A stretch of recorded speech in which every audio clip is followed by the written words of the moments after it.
पुण्यातील वैष्णवी हागोणे आत्महत्या प्रकरण हे केवळ एका कुटुंबापुरतं मर्यादित न राहता संपूर्ण महाराष्ट्रात चर्चेचा आणि चिंतेचा विषय बनला आहे। या प्रकरणाची गुंतागुंत दिवसेंदिवस वाढत असून तपासाच्या प्रत्येक टप्प्यावर नवनवीन माहिती समोर येत आहे। वैष्णवीने सासरच्या छळाला कंटाळून आत्महत्या केली असा प्राथमिक आरोप आहे, मात्र तिचे कुटुंबीय ही आत्महत्या नसून तिची हत्या करण्यात आल्याचा गंभीर आरोप करत आहेत। पोलीस या प्रकरणी तपास करत असून आता या प्रकरणातील एक महत्त्वाची अपडेट समोर येत आहे। वैष्णवीचं वजन 71 किलो होतं, त्यामुळे इतकं वजन पेलण्याची क्षमता पंख्यात होती का? तेथील साडीवर कुणाच्या बोटांचे ठसे होते याबद्दल महत्त्वाचा खुलासा होण्याची शक्यता आहे। तसेच निलेश चव्हाण याच्याबद्दल देखील काही बाबी समोर आल्या आहेत। नेमकं काय काय घडतंय जाणून घेणार आहोत या व्हिडिओच्या माध्यमातून, त्यामुळे हा व्हिडिओ शेवटपर्यंत नक्की पहा। नमस्कार, मी मृदुला आणि तुम्ही पाहताय थोडक्यात। विषयाला सुरुवात करण्यापूर्वी एक आठवण, वैष्णवीला न्याय मिळावा असं वाटत असेल तर आताच खालील लाईकचं बटन दाबून तुमचा सपोर्ट दाखवा। खरं तर वैष्णवी हागोणे प्रकरणात पोलिसांसमोर सत्य शोधण्याचे मोठे आव्हान उभं राहिलं आहे। सध्या पोलीस तपास वेगाने सुरू असून काही अत्यंत महत्त्वपूर्ण वस्तू फॉरेन्सिक तपासणीसाठी पाठवण्यात आल्या आहेत, ज्यांचे अहवाल या प्रकरणाला कलाटणी देऊ शकतात। आज 3 जून मंगळवार या प्रकरणाच्या तपासासाठी आणि न्यायालयीन प्रक्रियेसाठी अत्यंत महत्त्वाचा दिवस आहे। सर्वात मोठी घडामोड म्हणजे वैष्णवीने ज्या छताच्या पंख्याला साडीच्या सहाय्याने गळफास लावून घेतला होता तो पंखा आणि ती साडी या गोष्टी बावधन पोलीस फॉरेन्सिक लॅबकडे तपासणीसाठी पाठवणार आहेत। हा तपास अनेक दृष्टीने निर्णायक ठरण्याची शक्यता आहे। पंचनाम्यात नमूद केल्याप्रमाणे वैष्णवीचे वजन 71 किलो होतं, त्यामुळे फॉरेन्सिक तज्ञ या पंख्याची वजन पेलण्याची क्षमता वैज्ञानिक पद्धतीने तपासून पाहणार आहेत। घरातील एक सामान्य पंखा खरंच 71 किलो वजन सहन करू शकतो का? जर पंख्याची क्षमता त्यापेक्षा कमी असल्याचे निष्पन्न झालं तर वैष्णवीच्या कुटुंबियांनी व्यक्त केलेला हत्येचा संशय अधिक बळकट होईल। तसेच साडीची गाठ कशी मारली होती, तिच्यावरील बोटांचे ठसे, गळ्याभोवती आढळलेले व्रण आणि इतर सूक्ष्म धागेदोरे या फॉरेन्सिक तपासणीतून उघड होऊ शकतात। लक्षात घ्या, या फार महत्त्वाच्या घडामोडी आहेत ज्या या प्रकरणाचं सत्य बाहेर आणण्यासाठी तपासणं अत्यंत गरजेचं आहे। हे सर्व पुरावे आत्महत्याचा किंवा हत्येचा निष्कर्ष काढण्यासाठी अत्यंत महत्त्वाचे ठरणार असून त्याचे रिपोर्ट्स आल्यानंतर या प्रकरणात अधिक स्पष्टता येईल। दुसरीकडे या प्रकरणातील सगळ्यात संशयास्पद आरोपी असलेल्या निलेश चव्हाणबद्दल सुद्धा काही धक्कादायक खुलासे झाले आहेत। व्हिडिओच्या पुढच्या भागात आपण तेच जाणून घेणार आहोत। तत्पूर्वी एकदा या प्रकरणाची पार्श्वभूमी पाहूयात। 16 मे रोजी वैष्णवी हागोणे हिने पुण्यातील भुकूम येथील आपल्या सासरच्या घरी कथित छळाला कंटाळून गळफास घेऊन आत्महत्या केली होती। या धक्कादायक घटनेनंतर 17 मे रोजी या प्रकरणी रीतसर गुन्हा दाखल करण्यात आला होता।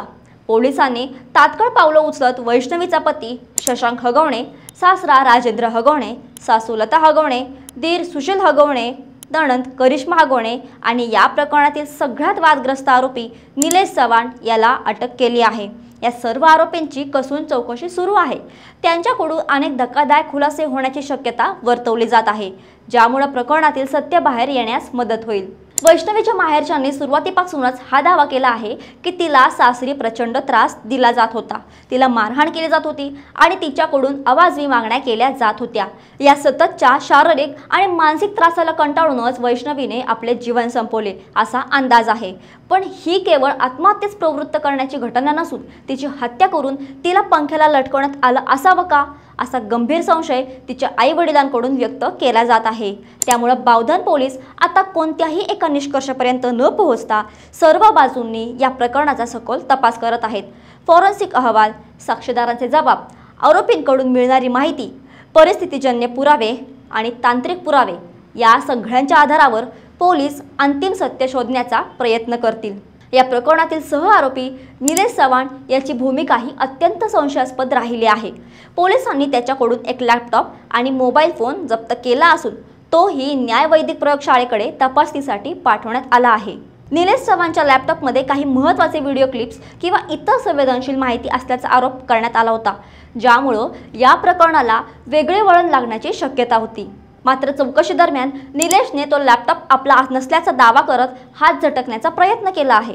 आता फॉरेन्सिक अहवाल आल्यानंतरच या लॅपटॉपमधील सत्य काय आहे, त्यात कोणती माहिती आहे आणि त्याचा या प्रकरणाशी थेट काय संबंध आहे याचा उलगडा होणार आहे।